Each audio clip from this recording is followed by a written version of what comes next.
Maintenant, vu que Ézéchias a dit non, l'Éternel lui a accordé 15 années supplémentaires. Et ces 15 années supplémentaires ont pollué, ont détruit toutes les années pendant lesquelles Ézéchias avait marché en intégrité avec Dieu et avait attiré, avait conduit le peuple dans la crainte de Dieu.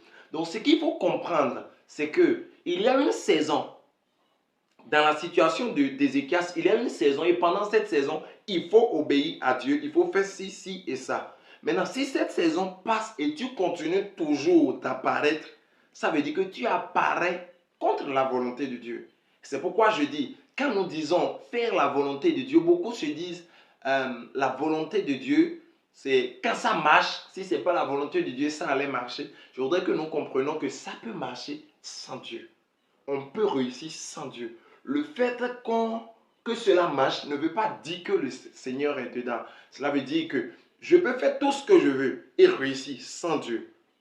Mais le point à souligner est que on n'échoue pas avec Dieu. Mais on peut réussir sans Dieu. Et quand tu choisis ta propre volonté, Dieu suit ta volonté. Et quand tu choisis de suivre sa volonté, lui, il t'accompagne. Le fait que la prière soit exaucée ne veut pas dire que c'est la volonté de Dieu. Donc c'est ce que je peux vous dire comme réponse à votre question. Merci.